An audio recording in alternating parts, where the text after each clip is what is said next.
jina la Bwana Yesu Kristo. Madhambi yetu hata kama ilikuwa ni pombe kama vile damu, ulisema utatugeuza beuka kama vile theluji. Ulisema njooni kwangu mnaolemewa na mizigo mizito, mie nitawapumzisha. Bwana Yesu Kristo, Mungu wa ulimwengu na tunamshukuru sana kwa tendo hili ambayo unatupatia kanisa ya kukusanyika mahali ya leo. Tunajiakili kwa ndugu yetu ya kwamba tunakuamini, tunakuabudu na tunakupenda sana. Pewe sifa milele na milele. Jina la Bwana Yesu Kristo. Amen. Cria ce qui était annoncé. Tutakamata tena nyimbo hiyo kusudi tuabudu Mungu kupitia nyimbo ya vizuri vile.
haja ya moyo wako kwa hii magharibi. Na wakati mtumishi wa Mungu atakuwepo tuhubiri, Mungu avale mwili kwa ajili yako, usudi upokee sincerement et réellement kile kinyi ulimuomba Mungu. Mwambie basi Yesu kile unahitaji. Baba Yesu, tunashukuru sana Bwana Yesu. Baba,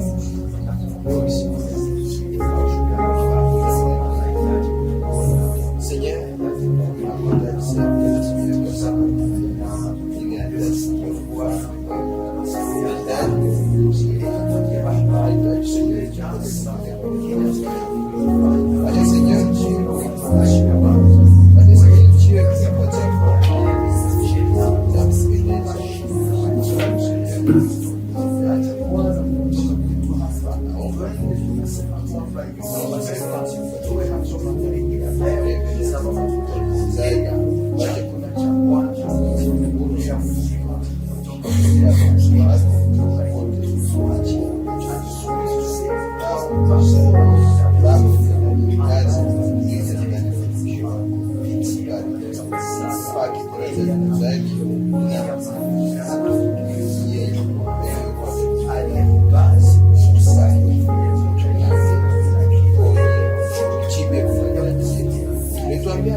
Éternel Dieu Tout-Puissant, nous voici encore une fois devant toi. Sisi hapa tena tuko mbele yako. Nous sommes venus Seigneur pour écouter ta parole. Tumekuja Bwana kwa kusikia neno lako. Parce que c'est cette parole qui est esprit et vie. Kwa sababu hili neno ni roho na uzima. Seigneur, nous abandonnons nos âmes à toi. Bwana, tunajigojelea kwako. C'est toi qui nous as dit que dans toutes choses que nous te placions là-bas. Wewe ndio ulisema kila kitu tukuweke pale. Ainsi je te place entre moi, ô Dieu Tout-Puissant, et tes brebis. Kwa hiyo basi na kuweka katikati yangu na kondoo hizi. Que toi-même tu puisses prêcher. Wewe mwenyewe uhubiri. Et que toi-même tu puisses dire amen dans tes enfants. Wewe mwenyewe useme amina ndani watoto wako. Laisse que aujourd'hui soit un jour mémorable. Acha Baba, siku hii iwe siku yenye kumbukumbu. Que nous puissions dire dès ce moment-là, tout a changé dans nos vies. Kwa namna kila mmoja wetu apate kusema ya kwamba tangu wakati ule kila kitu kimebadilika maishani mwangu. Au nom puissant de Jésus-Christ. Kwa jina la uweza la Bwana Yesu Kristo. Ainsi, amen. Tunaomba hivi, amina. Nous allons lire la parole. Tutasoma neno.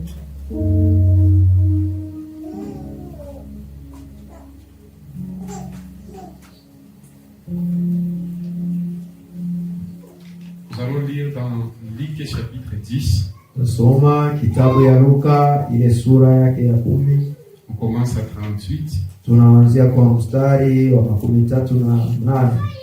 Comme Jésus était en chemin avec ses disciples, wakati Yesu alipokuwa njiani na wanafunzi wake, il entra dans un village et une femme nommée Marthe le reçut dans sa maison. Akaingia katika kijiji kimoja, mwanamke fulani aliyeitwa jina la Martha akamkaribisha katika nyumba yake.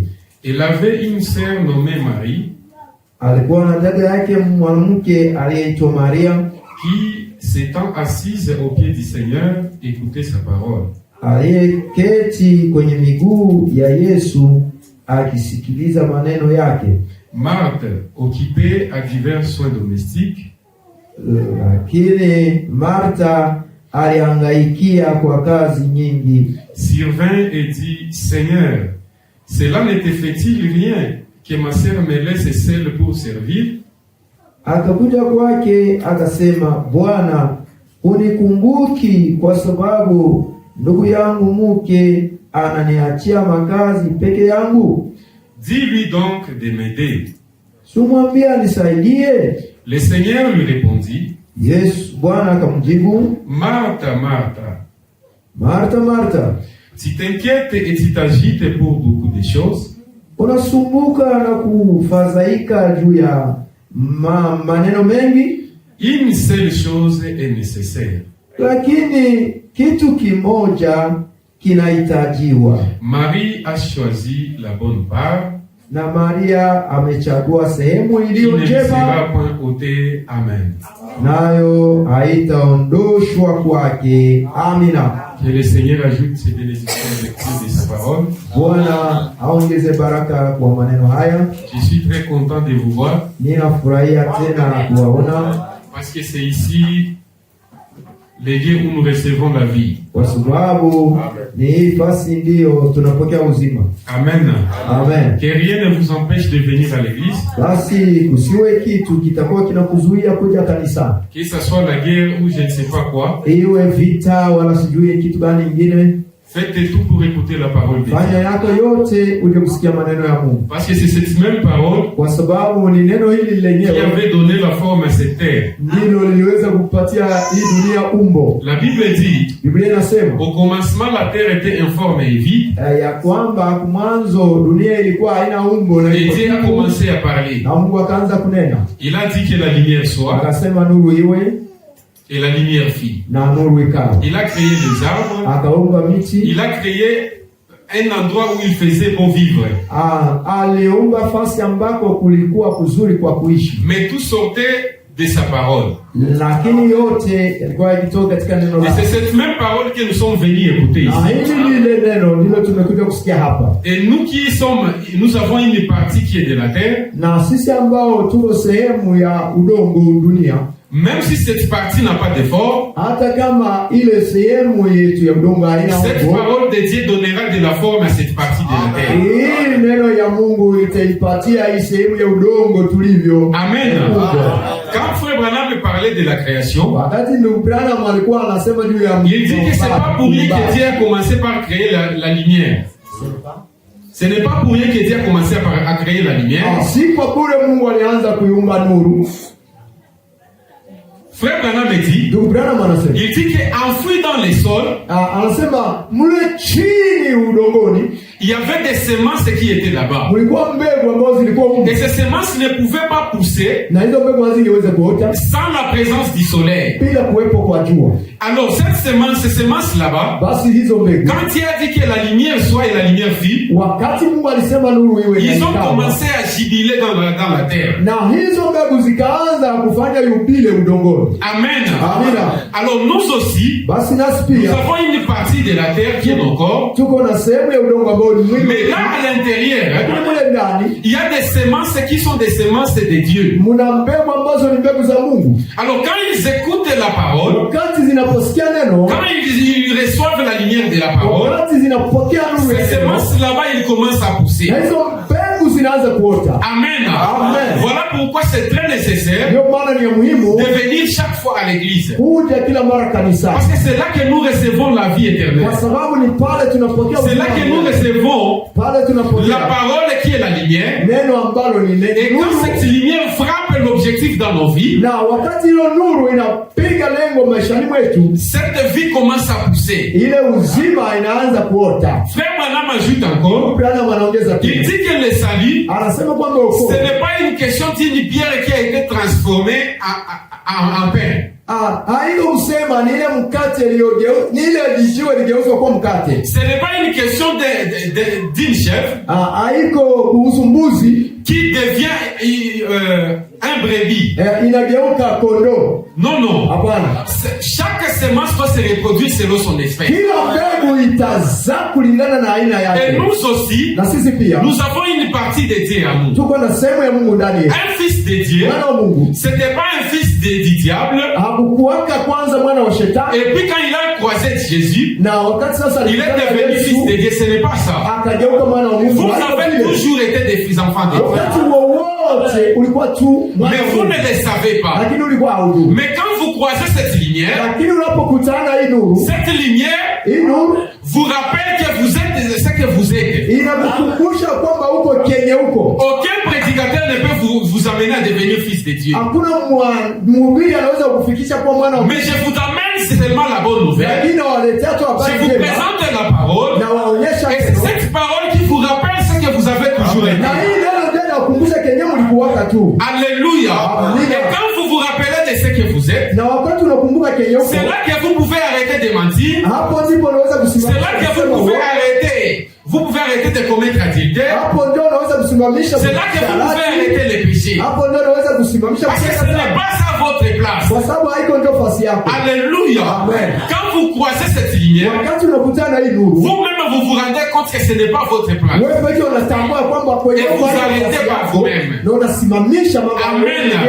Amen. Alors l'endroit, le seul endroit Sasa fasi moja tu où vous écoutez cette parole, wewe unasikilizia ile cette vie qui vous rappelle ce dont vous avez toujours été, yana kukumbusha kenyo c'est ici à l'église. ni hapa kanisani. Voilà pourquoi il ne faut jamais abandonner l'église. Bana usiachake kanisa. Venez toujours à l'église. Unakuja kila mara. Frère Branham me dit, nous venons à l'église pour être meilleurs. Tunakuja kanisani kusudi tugeuke. On ne fuit jamais l'église. Hatukimbia kanisa. Peu importe votre état. Haizuru hali yako. Venez toujours à l'église. Unafika kanisa. Ce n'est pas pour rien le dimanche. Isipokuwa si Jumapili. C'est pas pour rien le dimanche. Haiko kwa bure. Je vous ai dit ceci. Niliwaambia hivi. Même si vous avez commis le péché, hata kama ulifanya dhambi, ne fuyez jamais votre pasteur. Usikimbiaje mchungaji wako. Dieu l'a taillé. Mungu alimtengeneza. Il lui a donné tout ce dont vous aurez besoin. Alimpatia kila kitu. Même si vous avez commis n'importe quel péché, hata kama ulifanya dhambi aina gani, ne le fuyez pas. Usikimbiaje. Il peut vous recevoir. Anaweza kupokea. Et il a tout ce qu'il faut pour vous aider. Na ana chote kenye kufaa kwa kusaidia. L'église n'est pas là pour vous tuer. Kanisa haliko pale kwa kuua wewe. Amen. Amina. Même vous les brebis. Hata nyinyi kondoo. Évitez quand un enfant de Dieu se répand ici. Hange wakati mtoto wa Mungu anatumwa hapa, de commencer à partager cela. Waanze kuambia watu wengine. Quand un enfant de Dieu se répand, wakati mwana wa Mungu anatubu, considérez comme s'il n'a jamais commis ce péché. Wewe wasabia kama hajawahi kufanya dhambi. Alors les enfants de Dieu ils sont payés. Basi wana wa Mungu wanaoga de confesser leurs péchés. Kwa kukiri dhambi zao. Parce qu'ils savent qu'après cela, on va poster ça sur les réseaux sociaux. Watapeleka ile kwenye marezo sociaux. D'ailleurs même si on filmait, hata kama wangekamata picha la vile, quand un enfant de Dieu se répand ici, wakati mwana wa Mungu yuko mkutubu hapo, où il confesse ses péchés, mon ami Daniel, coupez ça. Ndugu yangu Daniel, kata ile sehemu. Ne postez pas cela. Kata ile sehemu ya toba. Parce que l'enfant de Dieu n'a pas commis ce péché après avoir se répandu. Kwa sababu mwana wa Mungu hajawahi kufanya ile dhambi anapokiri. Ne fouillez pas. Basi usifilme. Ne fouillez pas Dieu. Wewe usikimbie Mungu. Venez toujours. Kila mara uko na. Peu importe votre état. Haizuru hali. Ici on a suffisamment de Dieu. Hapa kuna Mungu wa kutosha. Pour vous sauver. Il y a un Dieu vivant. Kuna Mungu aliye hai. Qui peut vous transformer. Qui peut pardonner vos péchés. Qui peut enlever même le coup de ces péchés. Amen. Et si vous connaissez quelqu'un qui fuit l'église, faites tout pour l'amener ici. Même sans l'exhorter, plus il écoute la parole de Dieu, cette parole qui a créé au commencement, cette parole va commencer à donner de la forme et de la vie à son corps et à son esprit.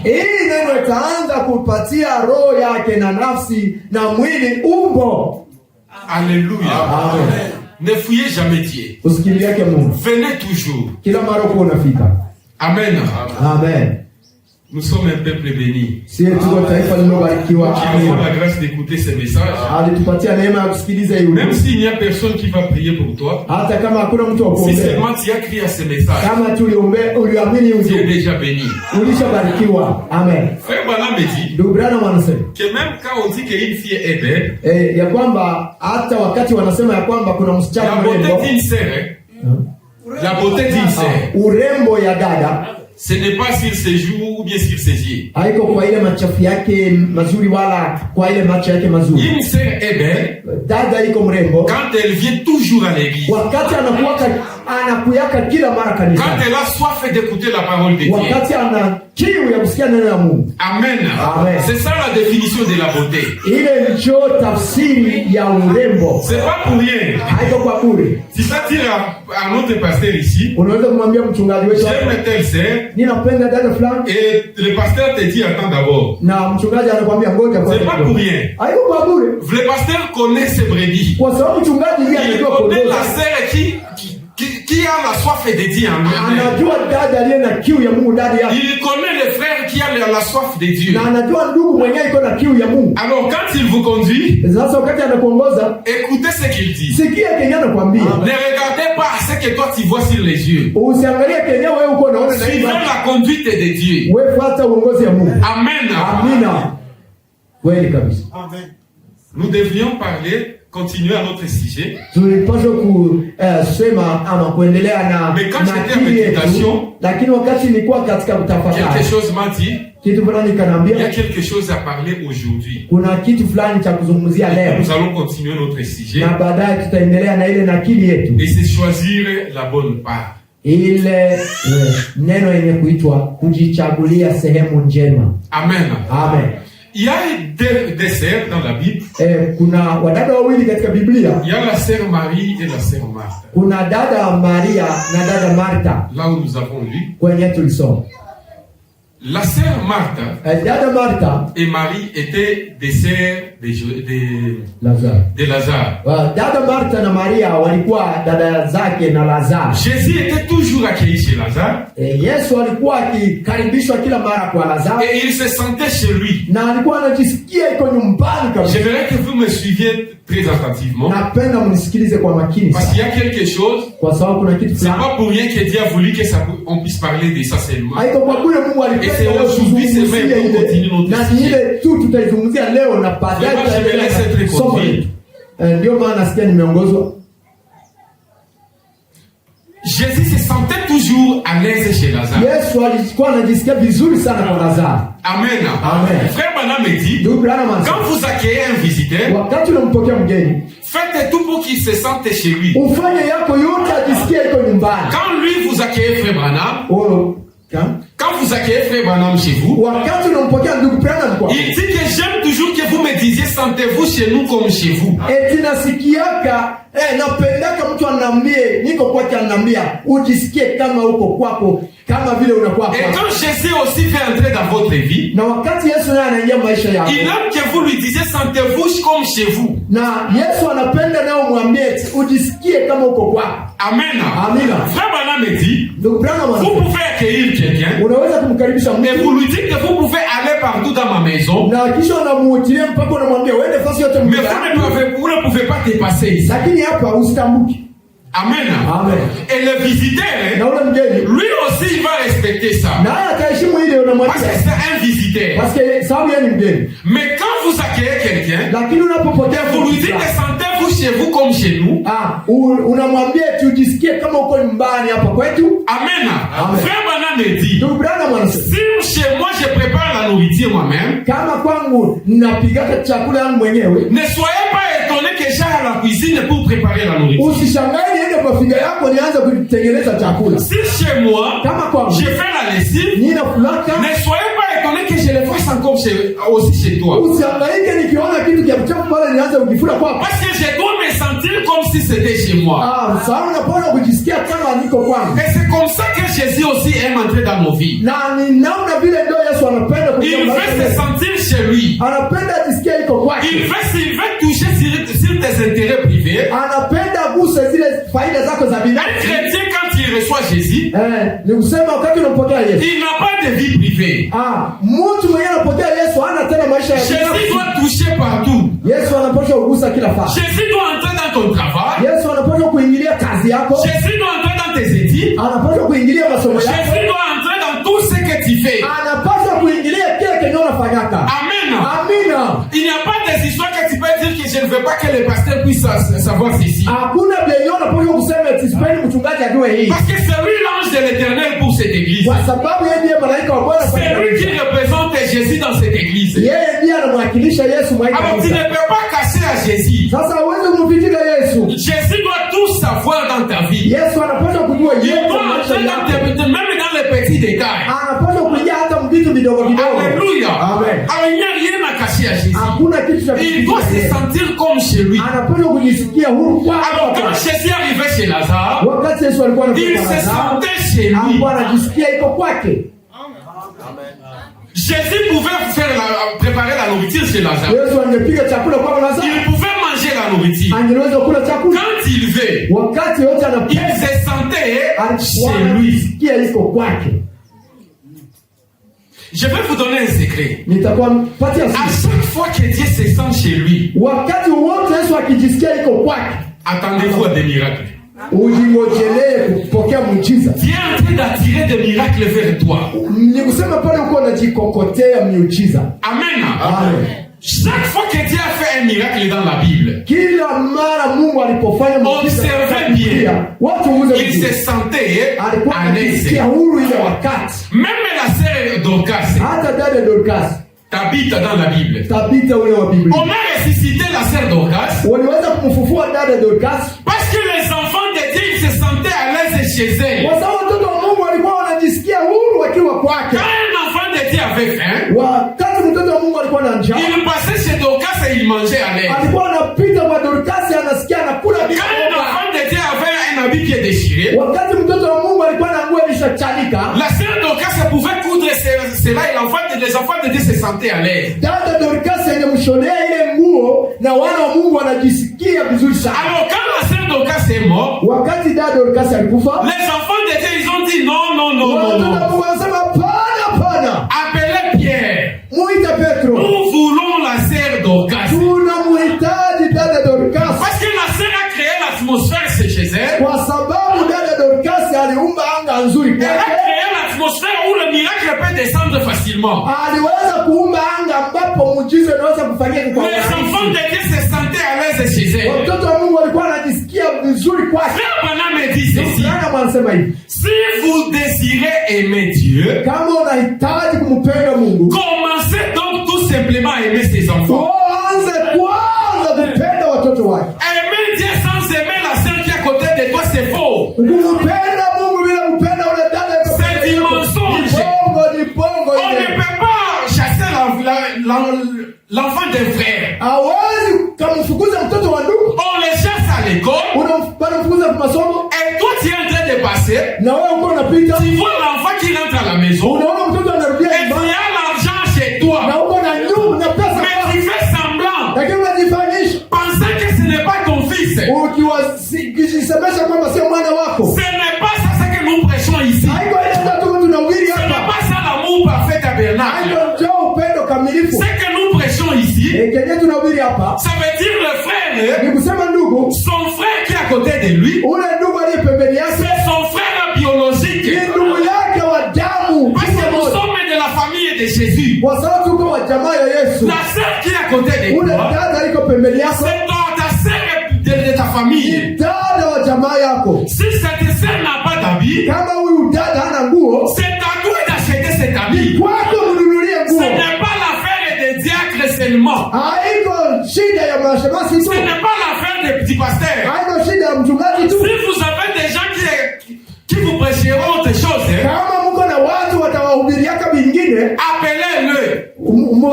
Mais si c'est moi ici, moi je veux vous parler de la part de Dieu. La sœur qui est à côté de toi, c'est ta sœur biologique. Tu ne peux pas prendre ta sœur et parler à mal d'elle. Ce n'est pas ça. Ce n'est pas ça ce que nous prêchons. Les enfants de Dieu, ils doivent se sentir à l'aise. Si une fille de Dieu ne se sent pas à l'aise chez toi, ça veut dire Dieu n'est pas à l'aise. La parole de Dieu dit que pour les serviteurs de Dieu, tu dois donner double honneur. Sans savoir si c'est un vrai prédicateur ou c'est faux. Si c'est un serviteur de Dieu, et Dieu vous bénira pour ça. Alors si un serviteur, tu dois le respecter doublement. À combien plus forte raison un fils de la maison?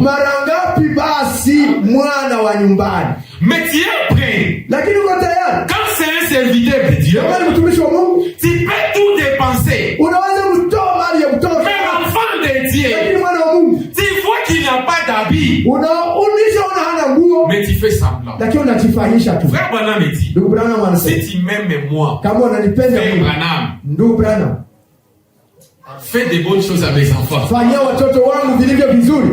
Quand tu aimes le pasteur Charles, mais tu n'aimes pas Joseph. Wanapenda mchungaji Charles, mais hawapendake Yusufu. Ça c'est faux. Bongo yako hivi. Donc le pasteur a besoin. Mchungaji anahitaji. Quand vous voyez son enfant, wakati unaona mtoto wake, faites même les choses que vous ne faites pas pour lui. Umfanyie mtoto wake bien hata. Quand il va apprendre cela, et ça tasikia ile, il va se sentir à l'aise. Il va se sentir bien.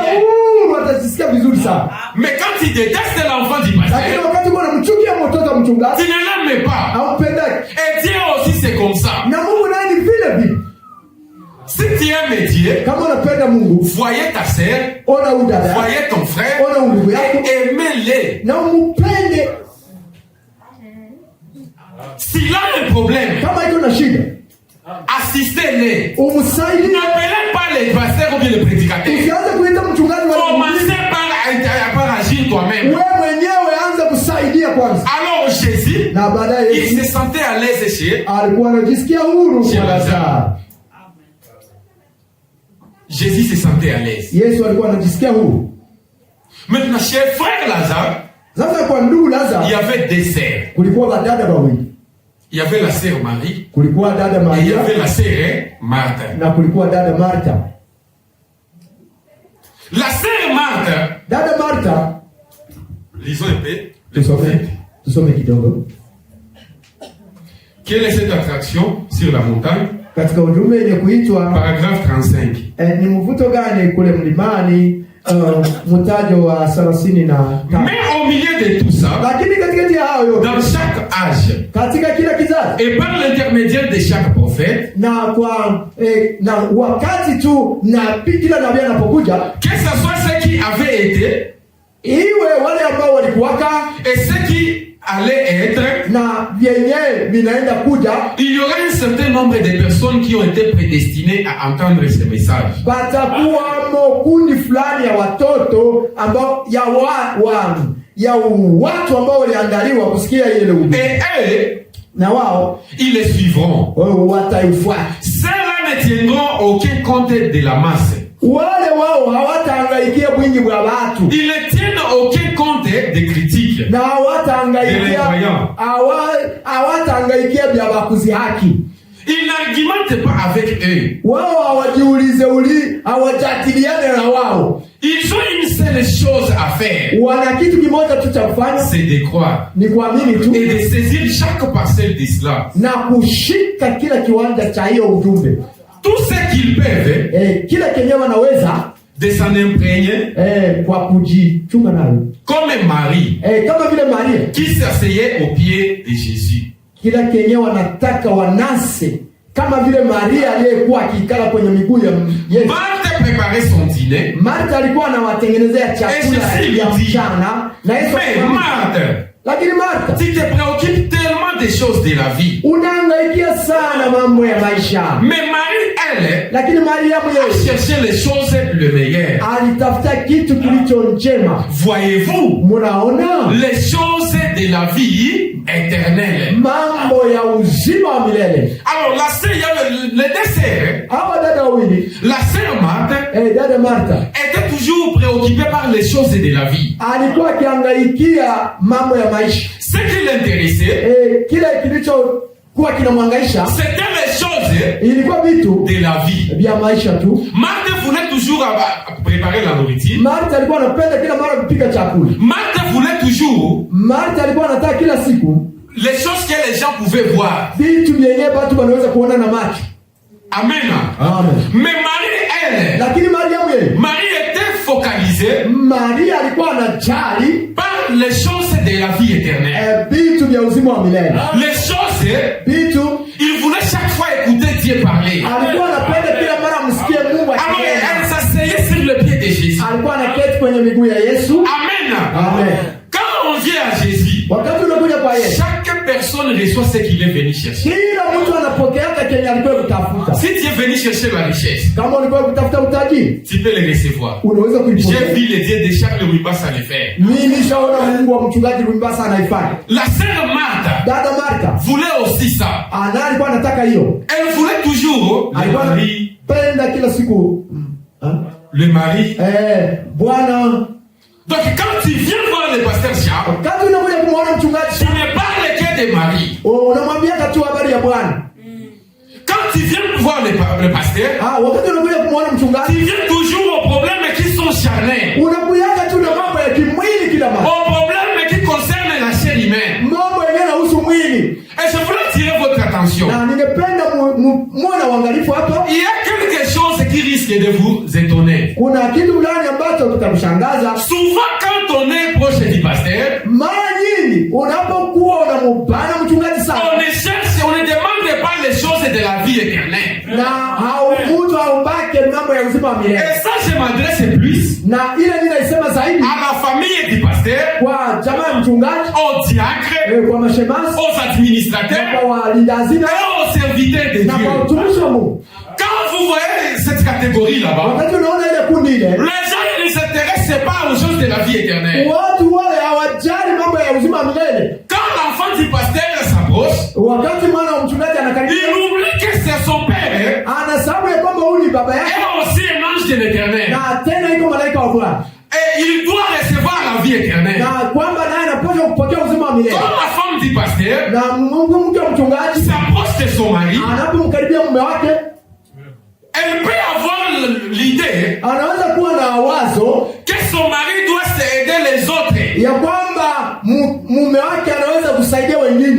oublie qu'elle aussi c'est une brebis parmi les autres. Et elle doit aller dans le bureau du pasteur pour chercher la vie éternelle. Alléluia. Amen. Afin d'éviter les surprises du jour de l'enlèvement. La Bible dit ceci. Qu'elles seront au lit. Elle va partir et l'autre va rester. Alors quand on vient à l'église, oubliez un peu tous ces titres là-bas. Oubliez que vous êtes diacre. Oubliez que vous êtes administrateur. Oubliez que vous êtes enfant du pasteur. Et nous tous c'est l'objectif que ça soit pour la vie éternelle. Alors la sœur Marie, elle ne voulait pas autre chose. Elle dirait moi que je suis paresseuse, que je ne fais pas les travaux, mais je vais m'asseoir au pied de Jésus. Je vais écouter la vie éternelle. Parce que quand je vous ai dit ceci, cette église, je l'ai répété, a reçu ce qui manquait à Corneille. Je ne l'ai pas dit seulement pour le dire. Ici, ce n'est pas un endroit pour blaguer.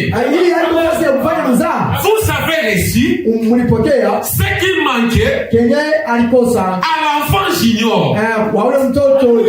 L'enfant junior a dit à sa maman. Sa mère voulait le convaincre. Junior pouvait donc Dieu pouvait le protéger Junior. Junior a dit maman, je crois tout ça. Tout ce que tu me dis, je crois ça.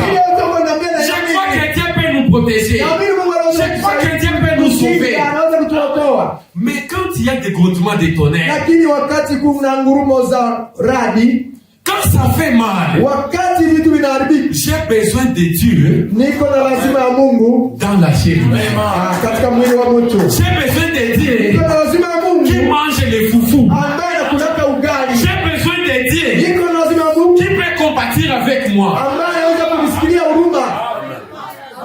J'ai connu Mzee Nsiku. Le vieux m'appelait au téléphone. Et c'était tout petit. Mais il m'appelait au téléphone. Mon fils, je voulais savoir comment tu vas. Je t'assure, cette voix là-bas, ça valait pour moi plus qu'écouter la voix audiblement. C'est que j'étais dans une famille riche, mais ma famille ne croit même pas. Ma famille ne croit même pas. Parce que si vous ne me connaissez même pas. Il me connaissait parce que j'étais une brebis. Mais pas parce que j'étais quelqu'un, non. Alors quand il appelait, pour moi je sentais comme si Dieu venait de répondre à tous les problèmes que j'avais. Et moi je pensais que c'était seulement pour moi. Mais il le faisait à tous les enfants de Dieu. Sans distinction.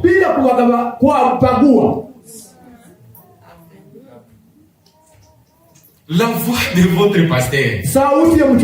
Vous pouvez blaguer. Mais moi je vous dis, si vous ratez l'enlèvement, la faute n'est pas de Dieu. Parce que vous avez reçu tout ce qu'il fallait pour que vous puissiez recevoir la vie éternelle. Corneille a prié. L'ange est descendu. Il lui dit, Corneille, moi l'ange de l'éternel. La personne qui marche dans la colonne de feu. Cette personne imposante. Il descend chez Corneille. Il dit, Corneille, je n'ai rien à te donner. Envoyez les gens appeler Pierre. Parce que c'est Pierre qui a la vie. Il vous faut un homme qui a déjà avalé la colonne de feu. Et cette colonne de feu marche. Cette colonne de feu peut vous visiter chez vous. Amen. Alors quand on a appelé Pierre, la Bible dit ceci. Quand Pierre prononçait ces paroles, le Saint-Esprit est descendu et est entré dans les peuples. Parce que le Saint-Esprit, il entre, bien il est... Oh là là. Le Saint-Esprit, ce sont les paroles d'un homme qui a déjà la colonne de feu, qui transmettent le Saint-Esprit aux gens. Alors vous avez reçu la même chose que ces gens avaient reçu quand Pierre est allé là-bas. L'homme que vous voyez assis ici, c'est la colonne de feu qui est dans un homme. Alors tous ces dont vous avez besoin, vous pouvez les recevoir. Parce que vous avez reçu un homme qui a la colonne de feu en lui. Voilà pourquoi je vous ai dit, vous avez reçu ce que Corneille n'avait pas reçu. Mais quand Corneille a reçu la colonne de feu dans Pierre, c'est la même chose que ce que vous voyez ici. Je ne sais pas si vous voyez ce que je suis en train de voir. Il y a quelque chose que je suis en train de... Je veux que vous puissiez voir. La colonne de feu qui est là, même si ça se fait voir ici, ça ne peut pas vous donner quelque chose aussi longtemps que vous ne voyez pas ce corps. Aussi longtemps que vous ne voyez pas ce qu'il y a en lui. Amen. Il y a quelque chose qui se passe ici. Je sens Dieu aussi est content. Je le sens. Je sens quelque chose qui...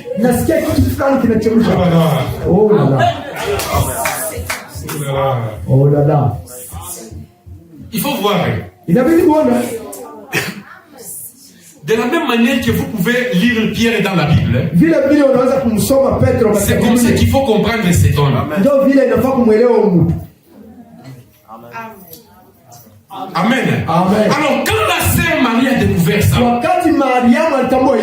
elle s'est accrochée au pied de Jésus. Marie ne voulait pas laisser Jésus. Quand les gens au temps d'Abraham, ils ont vu ça. Dieu dans la chair humaine Ces gens là-bas, watu wale, ils ont déménagé. Wakahama. Ils se sont accrochés à Frère Branham. Wakaenda kumupana ndugu Branham. Les gens voyageaient juste pour voir Frère Branham. Watu walikuwa wanafanya safari mrefu kwa kwenda kumuona ndugu Branham. Amen. Amen. Quand cette église a commencé, Wakati kanisa j'ai vu de tels gens. niliona watu wapide. Ils ne voulaient pas les quitter ici. Hapakuwa wanapenda watoke hapa. Ces gens de voyager, ils quittaient partout. Watu wakisafiri kutoka mahali mbalimbali. Ils voulaient toujours voir Pasteur Charles. Walikuwa wanapenda kuona mtu. Et tous ces gens, ils ont chacun a réussi ce qu'ils venaient chercher ici. Na watu wote kila mtu alipokea Il y a eu un jour, kuliwahi kwa siku. la femme de votre pasteur, Mke wa mchungaji wetu. elle était fâchée. Alikuwa amekasirika. Au moins, je me rappelle de ça. Ile mimi naikumbuka. Parce que je vivais dans sa maison à ce moment-là. Kwa sababu nilikuwa naishi. Et il y a quelque chose que j'avais dit. Kuna kitu fulani nilisema.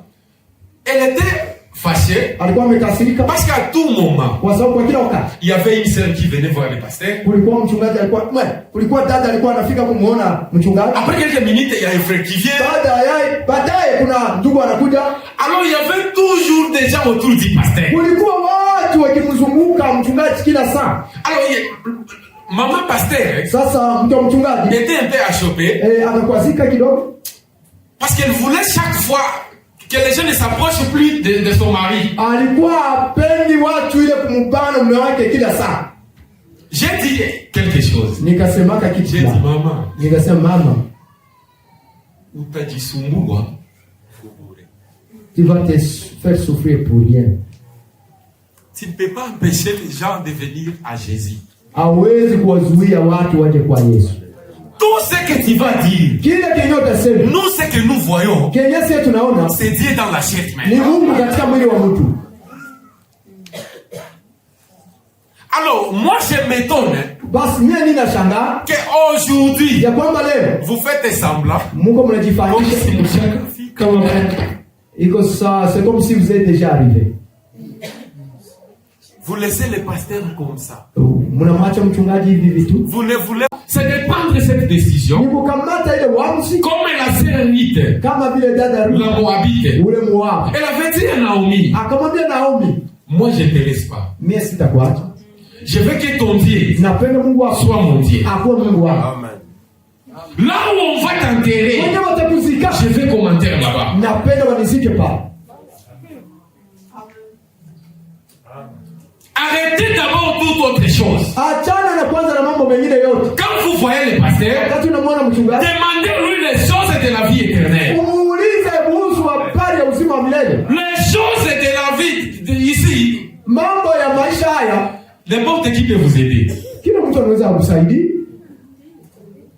Ton problème est que shida ni kwamba tu penses que la sœur qui est à côté de toi, unawazia udada iko pembeni yako, ne peut pas chasser un démon en toi. Hawezi kufukuza pepo iko ndani yako. Ou bien ne peut pas te guérir. Wala hawezi kuponyesha.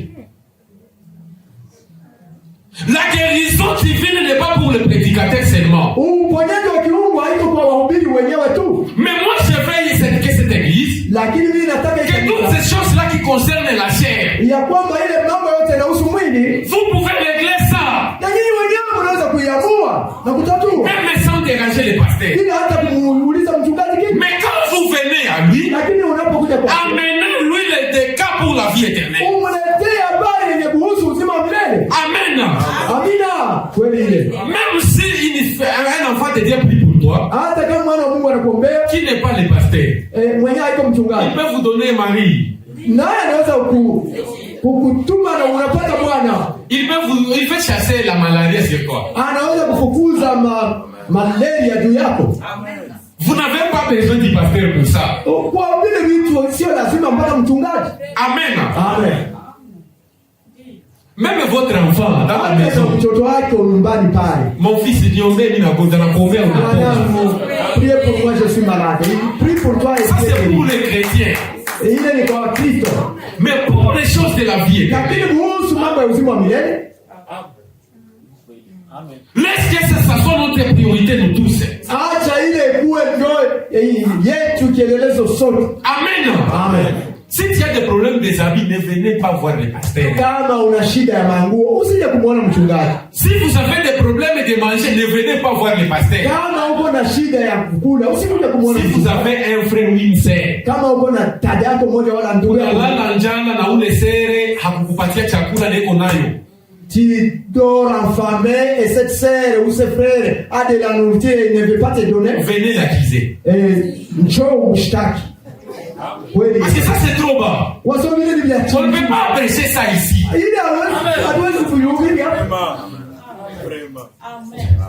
Sincèrement, on ne peut pas prêcher ça. Donc, votre sœur ne peut pas souffrir et vous êtes là. Un fils de Dieu, on le cherche à l'école, tu as de l'argent, tu fais semblant. Donc, toi, tu ne vois pas que la tête de ta sœur, il faut qu'il y souki. Tu ne vois pas que ta sœur mérite d'être tressée, ces cheveux-là. Et honte à toi, tu ajoutes que, oh, il est qui? Donc, aidez-la! Et puis, ce sont des choses à régler entre brebis. Amen. Mais pour les choses de la vie, c'est là que vous pouvez chercher les pasteurs. Si vous doutez encore de votre salut, ne laissez pas les pasteurs dormir. Ne regardez pas ce que sa femme va dire. Ne regardez pas ce que ses enfants vont dire. Prenez Jésus. Pasteur, je vais être sauvé. Il y aura un jour où on va fermer les églises. À quoi ça va vous aider? De rester pour ne pas choper les gens. Vous évitez de déranger les pasteurs. Pourquoi il est votre pasteur? Pour chasser les maladies? Non. Ça, ce sont des accessoires de la vie des chrétiens. Amen. Ça, ce sont les accessoires. L'objectif est la sœur Marie. Au pied de Jésus dormait là. Oh, les sœurs, ils vont dire quoi? Ça ne dérange. Donc, Marie ne se souciait pas de cela. Au pied de Jésus. Moi, le pasteur, je ne les laisse pas. Tous ces frères-là, accroché quoi? Quelqu'un qui s'accrochait à lui. Ce sont des bons frères aujourd'hui. Qui peut me dire que frère bon fils n'est pas un bon frère? Qui lève sa main. Ou Daniel? Qui peut me dire que Daniel c'est un mauvais frère? J'ai vu mon fils, il n'était pas chez les pasteurs. On pensait que c'est mon fils, c'est le pasteur.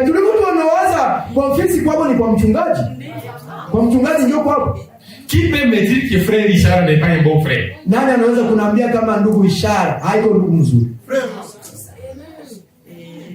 Le 17, il lance une campagne d'évangélisation pour commencer son église.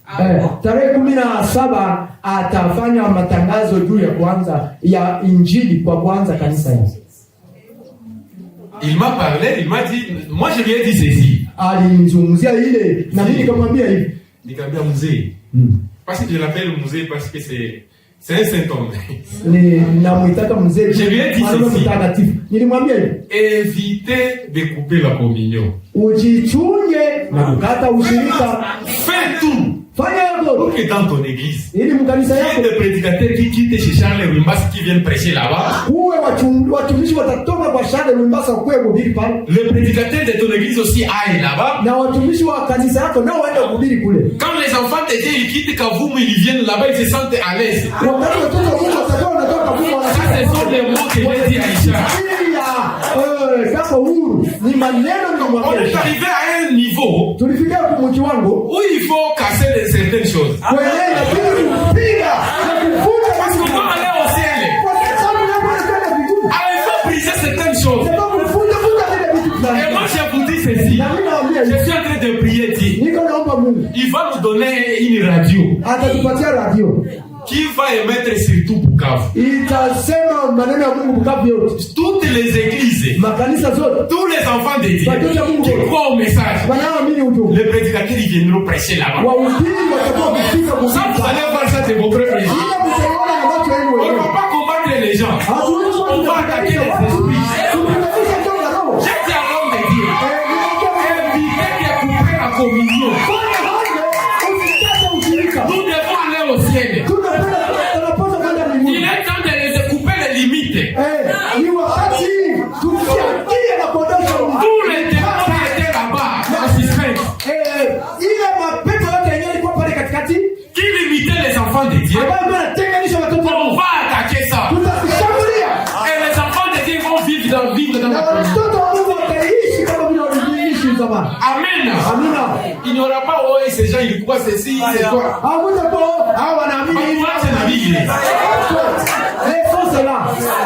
Nous avons besoin de Dieu. Amen. Nous allons au ciel. Alors, priorité yetu. Ce ne sont pas ces choses de la terre. Les gens se battent pour les choses de Yabi Natamana. Pour des histoires invalides. Pour qu'on vous appelle, c'est vous les représentants de tout le monde.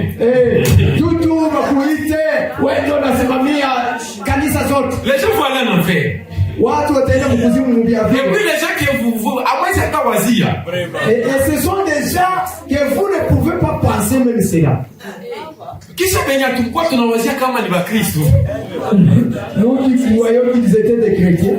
Même ici à Kavumu. Il y a des gens qui voient Dieu dans Charles et Wimbasa et ils ne sont pas d'ici.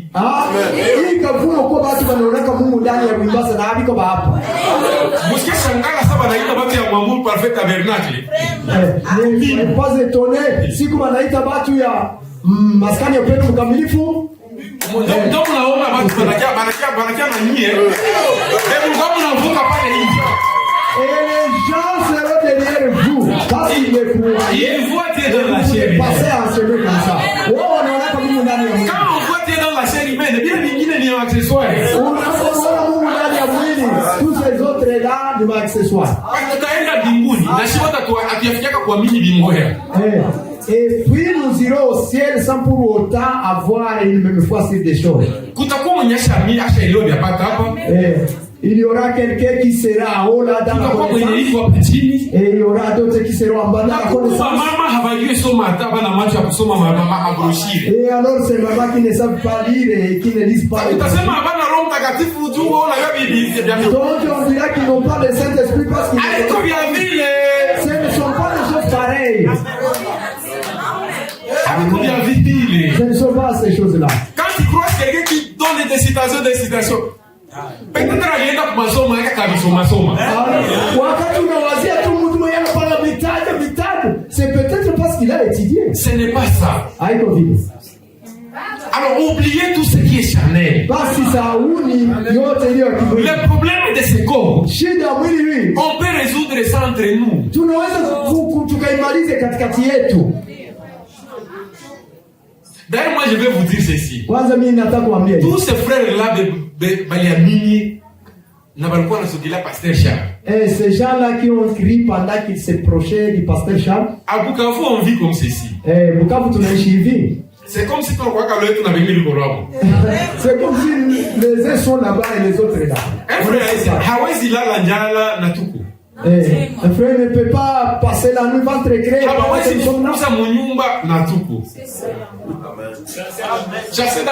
Hawezi kufukuzwa juu akulipa nyumba na sie tuko. Les autres maman wanaona kwa linia hospital banakia mwambia toka hayuba nani walilipa. Il y a quelqu'un qui entre dans l'hôpital et il va sortir parce que ça c'est l'amour parfait tabernacle. Il est au pédo kamilifu. Alors asiyo kutafanana nani? Alors je ne sais pas qui vous allez ressembler. Amen. Amen. Alors Marie, toujours au pied de Jésus. Elle était attirée par les choses de la vie éternelle. Alikuwa amevuta alivutiwa kwa vitu vya uzima wa milele. Amen. Amen. Elle ne voulait pas autre chose. Hakuwa anataka vitu vingine. Ce n'est pas, on ne dit pas que vous devez devenir des paresseuses. Haiko kusema kama inabidi muwe wavivu wasiotumika. Mais soyez connectés aux choses de Dieu. Lakini muambatane, cherchez toujours ce qui est de Dieu. Mtafute kila mara vilivyo vya Mungu. Amen. Amen. Cherchez toujours tafuteni kila mara ce qui ne peut pas passer. Yenye viko vya mpito. C'est ce que Marie regardait. Ile ndio Mariamu alikuwa anataka. Marie voulait toujours écouter Dieu parler. Mariamu alikuwa anapenda kila mara msikie Mungu akinena. Même Sarah. Hata Sarah. La chose qui a transformé Sarah. Kitu kilichobadilisha Sarah. Pour que Sarah puisse redevenir jeune. Kusudi Sarah ageuke kijana. C'était les paroles qui sortaient de la bouche de Dieu dans la chair humaine. Ilikuwa ni ile maneno yalitokeka mkinywa cha Mungu katika mwili wa mtu. Ce qui sort de la bouche de votre pasteur, kinachotoka mkinywa wa mchungaji wenu, c'est plus de millions. Kinashinda mamilioni. Ne venez pas demander au pasteur de l'argent. Usije kumwomba mchungaji pesa. Écoutez seulement ce qu'il dit. Sikia tu kenye iko anasema. Plus vous l'écoutez, kama kadiri uko unamsikiliza, plus vous êtes en train de changer. Kadiri uko unabadilika.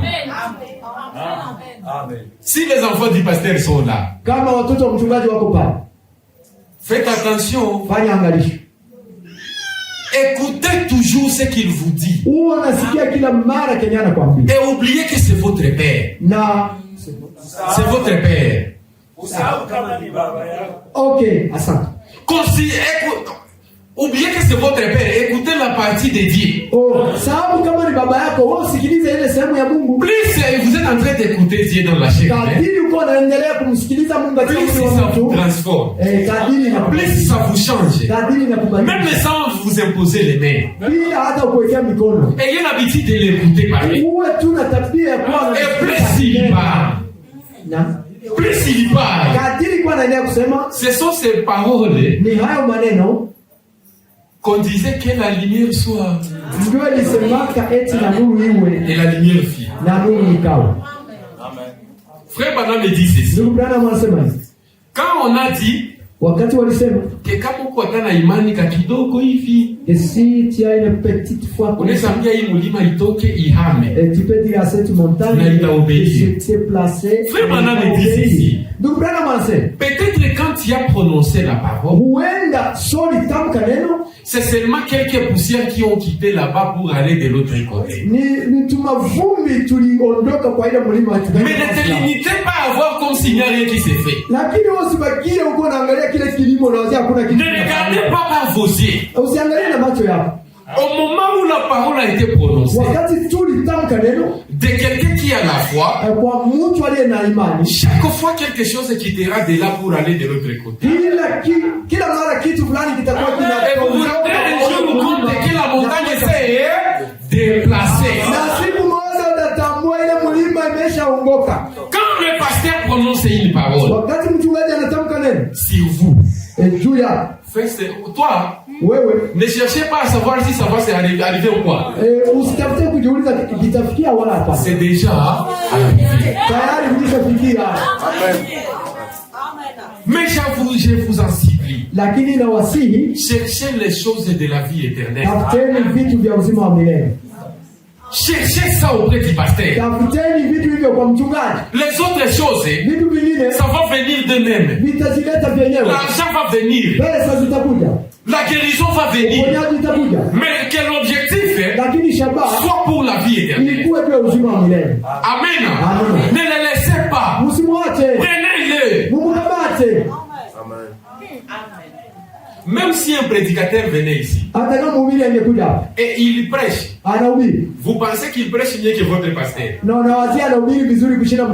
Que Satan ne vous trompe jamais. Qu'il a Dieu plus que votre pasteur. Parce que c'est faux.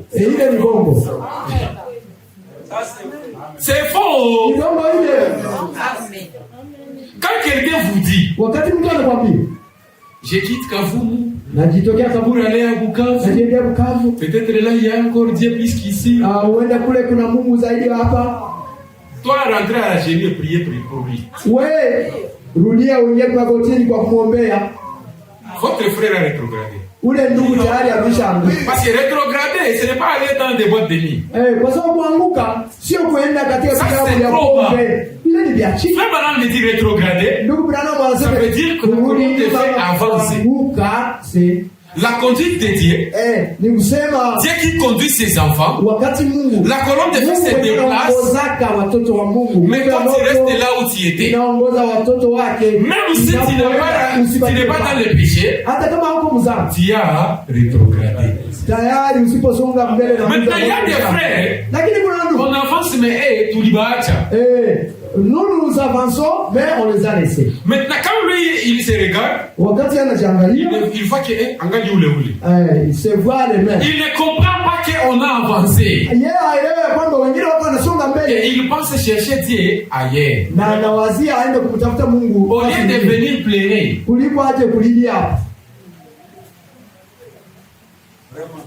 L'onction que vous avez ici, ça n'est pas dans toutes les églises. Donc ça n'existe pas dans d'autres églises. Dans d'autres églises, on prêche. Mais vous sentez que le prédicateur est dit qu'on a dit Kokota.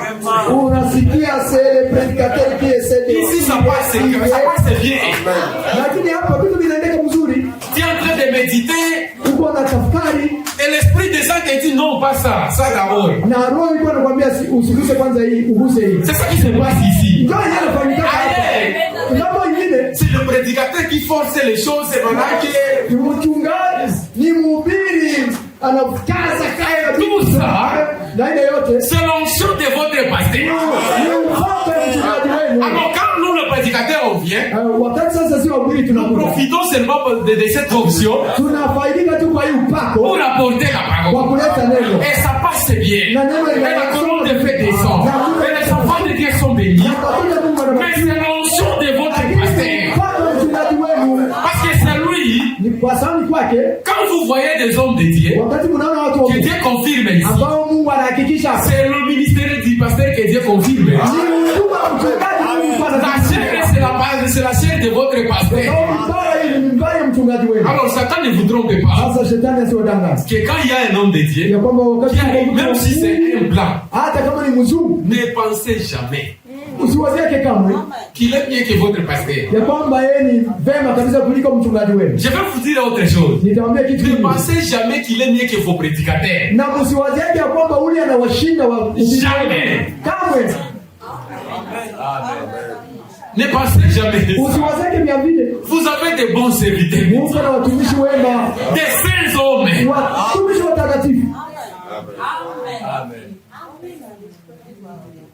Ne soyez pas comme des églises. Quand il voit un nouveau qui arrive, ils sont tous derrière le nouveau. Ils pensent que le nouveau est mieux que moi qu'on aille. Jamais. Ne vous habituez jamais aux hommes de Dieu. Voyez-les toujours comme Moupia. Sachez qu'ils ont toujours Dieu pour vous. Et quand vous vous approchez d'eux, cherchez les choses de Dieu, les choses de la vie éternelle. Ne courez pas vers les choses de la vie ici. Amen. Amen. Nous pouvons nous lever. Que Dieu vous bénisse.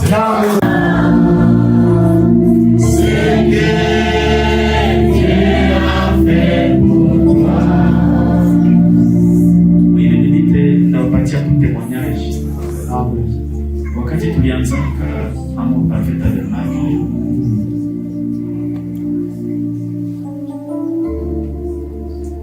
wakaandika mabarua mingi sana za kusema kiishie, tuko kwa nini ile misikumbuki, wakazionyesha mpaka papa moja wakatana jina Kikalabisi mpaka akakuwa nakatalia bibi yake asikuwe na kia kusanyika hapa. Ndio apanda kama alikuwa ashaanza mulalisha mpaka muwese na baganga ba hospitali yao walikuwa nasema ule dada alikuwa anamfukuza kila siku kwa sababu iko na kuya huko. kulikuwa mabarua za mbizi kwa zinasirikileza kusema shi watumishi ya Mungu, shi wote isitoka baba ni wabaya tu. Ikafikia kwa wakati sasa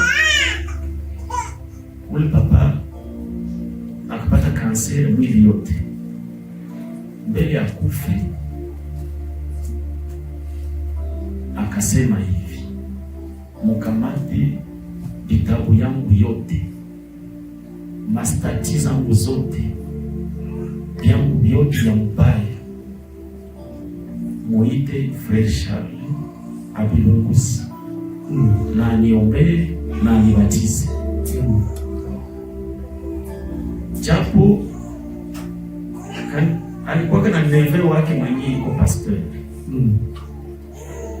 Na ni wa mzuri yule neve wake, ni wa bien sana.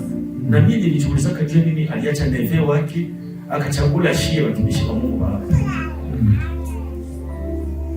Tukafika kule tukalongoza yote. Tukashika mbatiza juu alipanga lifeble. Na tukamwambia hivi ulishaamini ubatizo ingekuwa ya maana na uamini tuke unaweza pokea uzima milele Saint Esprit na huyu aenda kwa maji ya ubatizo saa hivi kwa sababu. Ndio. Ilifika mbele ya kufe.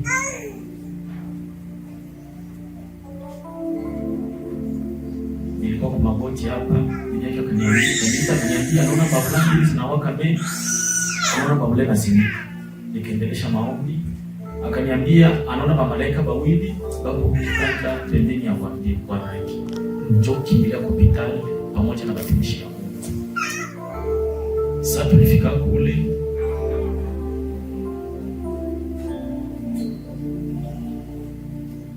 Akatuangaliaka. Sikumbuki kama alisema shalom. Kisha nikaona isi anashinyorosha. Akasema amen. Amen, 3 fois. Kisha chie na Dr. Viviane kwa hospitali tukaingia monction. Tukaanza na shisema amen, amen, tukaanza lukaruka. Kidogo kumbe tuko distrait, kumbe mtu alienda. Na tuko monction. Akaenda mbinguni sous l'onction. Chini ya upako.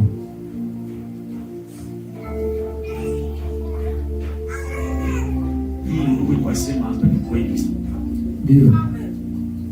Juzi hapa ukilio ya kwako Josephine seri yake alikufa. Njoo mama yake na Josephine alikuwa ananirapele kisi bwanake alienda mbinguni. Alifanya priere ya inane Mungu amuoneshe fasi ya kuabudia. Ndio. Alikuwa katemwa de Jehova. Finalement Mungu akamuonesha hapa ndio watumishi wa kweli ndio wanaweza kufikisha mbinguni wanakuwaka. Ndio. Akaleta kwa jamaa yake yote. Ndio. Ni ndugu Dismanjo alienda mtemasha. Lakini mbele ya kufa sasa.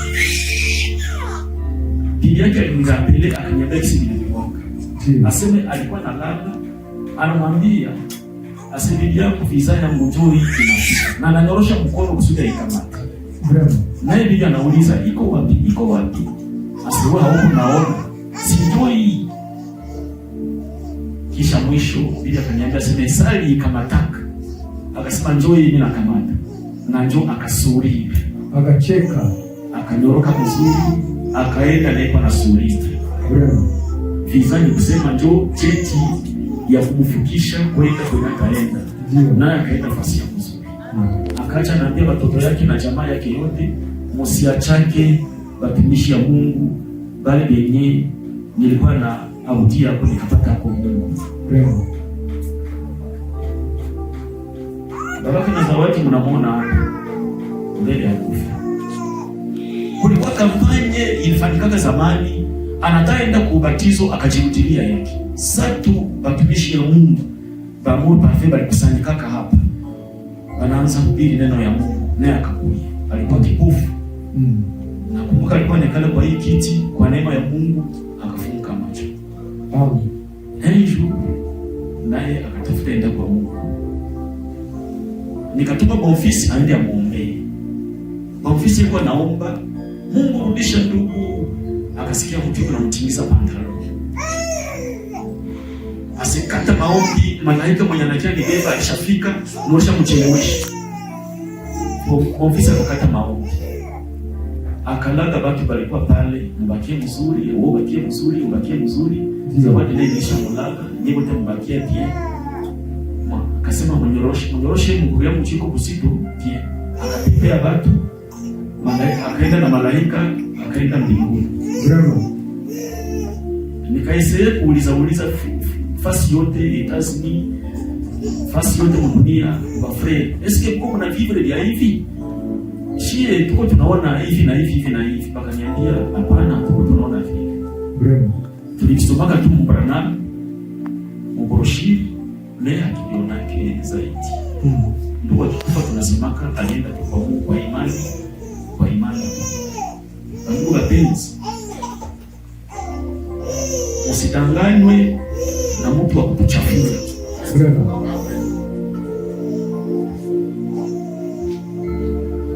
Wale watumishi walianza kama perfect tabernacle na juu bandari hapo. Na Mungu haya wae tubu kubatia hapo. Nyinyi mko mnaenda mna watubu fasi fulani, mna watengeneza mna watubu, Mungu yeye haya watubu.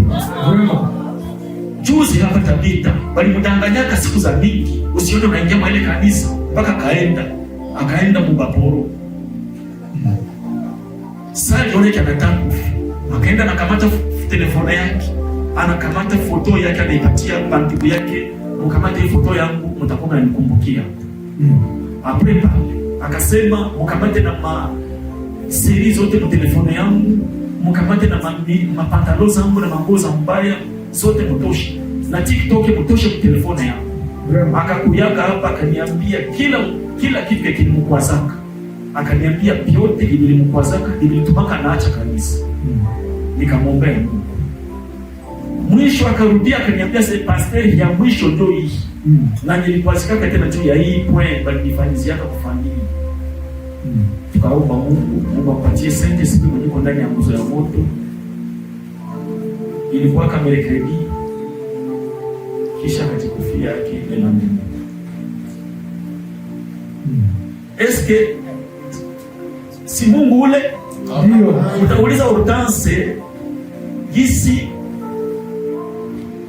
aliingia kwa mkoma. Anaona malaika kuna kwa mtwalo. Anabembeleza malaika, ni bebe nilishateseka. Sisi nateseka kwa hii dunia. Sina kitu, siko ni bebe tu. Malaika akamwambia huko mtu mwenye hapendi wewe na ni mchungaji wako. Umwache akuye kwanza atuautorize tukubebe. Nikafika hospitali mtoto yuko mkoma. Njoo nikakatana. Njoo malaika kaenda. Njoo nilionekwa na wasemesha. Amen. Nyinyi mko mnaenda mnatubu Dieu ne s'est jamais repenti de vous. Nyinyi mwende baba influencer face fulani mtubu kule, mais Mungu hata je repentir kututia hapa kusudi tupreshe evangile. Vraiment. Huyu ndugu mwenye atupreshe haziwe kusanyika hapa. Nakumbuka aliweza participer kwa mafundisho ya mzee siku aliniambia kanipreshe mwasambole ya Bukavu Mungu inane. Ilikuwa socialiste mende Daniel. Njoo mzee siku akaniambia watu wako napokea Saint Esprit en cascade. Njoo periode hapa tuko waliokoka. Eske huyu haokoke? Eske elema haokoke? Haokoka. Eske Dieu se repenti? Eske Mungu ashatutubu shiba tumishikisha Mungu bana tutubu fasi bana influencer mbaya. Alors faites attention. Moi je dis ceci. Nasema hivi. Watu bafanywe banapenda. Na wahubiri bafanywe banataka kutuchafula na kusema vitu yote, Mungu atabakia na shida. Amen. Amen. Mungu wa papa niko mzima. Mungu wa fresh ale mzima. Mungu wa Tisma niko mzima. Mungu wa Jeneo niko mzima. Mungu wa Daniel mzima. Mungu wa ndugu Emmanuel hata kama haiko hapa. Iko Lubumbashi iko mzima. Nyinyi mko mnaenda bana ba influencer mnatubu bana ba imposer mnatubu, mais Dieu ne se repentira jamais. Mungu hata de nous avoir établi ici pour amener les gens au ciel. Kuleta watu mbinguni. Choma na mimi namaliza hivi. Kila mwenye alitokaka hapa akaenda kusudi atuzaraulishe na tutukane, tulimfungia. Et il y a qu'un seul Saint-Esprit. ule Saint Esprit iko hapa. Hata uende Bukavu, c'est le même Saint Esprit. Hata uende Goma, c'est le même Saint Esprit. Kama alifunga hapa, ule ndio utakutana kule, na ndio alifungaka hapa. Ndio. Kama walikufungia hapa ni Bukavu, ni ule Mungu mmoja alikufungiaka hapa. Hata ufeli. Il n'y a pas de Saint-Esprit. Kusema sasa kuna Saint-Esprit anakuwa hapa na mwingine anakuwa Bukavu na mwingine batumishi ya Mungu, msidanganye watoto ya Mungu. Il n'y a pas de Saint-Esprit. Saint-Esprit mtuko naye hapa. Njoo mko naye kule. Msidanganye watoto ya Mungu. Kama tulishalisha kufungia hapa, hamuja kufungulia tena, basi hauna mamlaka. Il n'y a pas de Saint-Esprit. Il n'y a qu'un seul Saint-Esprit. Et nous sommes tous serviteurs du même Saint-Esprit. Ndio maana Paulo akakatala akasema, mmoja wanajiita ba fulani na wengine walishaitwa ba fulani na wengine inaosha kwa grupu ya fulani. Kisha wanaanza kuongana, wanaanza pigana. Aseme shiska kabla vile vitakuwa. Nous sommes tous du Seigneur Jésus-Christ. Wote tuko kwa Yesu Kristo. Ndio assemblée bashikosha kwa ba fulani na wale ndio watu wa fulani. Il n'y a qu'un seul Saint-Esprit. Roho Mtakatifu mmoja tu. Amen. Mungu mwenye hawezi kujirepentir. Hawezi tubu. Kuona Yesu tuetablir kwa watumishi yako. Mimi nataka kuambia Mungu ke vitu vilishaharibika sana. Na kize Seigneur mbele yako, batumishi yako ubasaidie. Bali babeli batoto kwa Mungu bako banabaharisha. Banaanza kuonesha watoto ya Mungu kwamba amour parfait tabernacle na watumishi yake ni babaya. Usuli boy baoneshe ke hapo ndio mzuri. Mungu bisi kama ni mzuri hivi. Ushanje bale baserviteurs. Basiendelee kupatia watoto ya Mungu maroho mbaya. Mimi nakushukuru sana kia ndugu hivi. Maneno ananiambia sai ni maneno makubwa. Kumbe kungali bandugu ba hivi. Yesu kwa najua. Kikubisa fikia mtu analipia deni zake hospitali na hawakujua mwenye alibalipa. Anaona mtoto wa Mungu anarudishwa kwa masomo, Seigneur merci. Anakamata faranga zake anaanza kumfungo, anaenda kulipia masomo. Matendo ya hivi nishapotea. Anaona dada, naona mwenye anafanya mbaya, anasukiwa vibaya, hali ya mshimangi ya munini, anampatia mwaye, aende asukiwe vizuri. Matendo ya hivi. Seigneur, upewe sifa. Amen. Ninaona ndugu huyu atakondane watu wengi. Umubariki. Amen. Umubariki. Kweli kabisa. Umubariki. Amen. Umubariki. Amina. Seigneur, sous l'onction du Saint-Esprit. Amina. Anamaliza kuambia ya kwamba watu wengine washakuwa mpiapo kule naye nao wanakuwa mpingine. Seigneur Jésus. Washa tena moto wako katika. Amen, amen. Tosha roho mbaya ndani ya watumishi ya Mungu. Balisha haribisha vitu ya mingi sana. Balisha divize watu ya mingi sana. Amen. Balisha bomola watu ya mingi sana. Upatia roho mzuri. Upatia roho ya mzuri. Watosha roho mbaya. Bravo.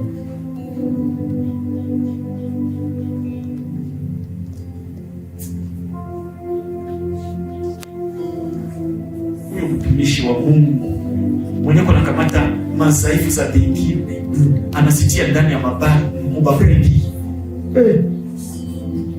Msaidi. Na mwana mchongea kwako. Alishaharibisha watu ya mingi. Huko tabenya lista na tusalimie. Hapa wezi tena tuona hapa juu ya serviteur de Dieu mwenye alishaharibisha.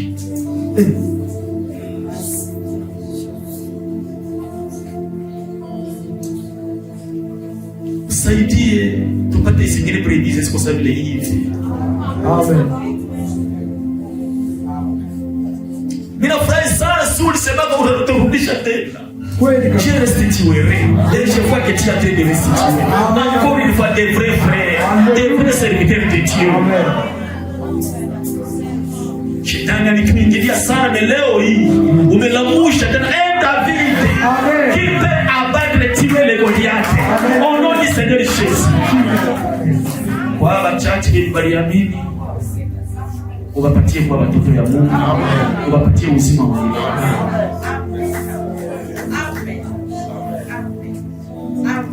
Na wabariki, uwapatie uzima wa milele, na wabariki. Bariki Papa Denis na jamaa yake. Amen. Asante kwa kuona kisha show ya mzuri. Amen. Kwa kuwa pamoja nasi. Amen. Ni faraja kubwa ambayo tupatia ndani ya mwingine hii. Amen.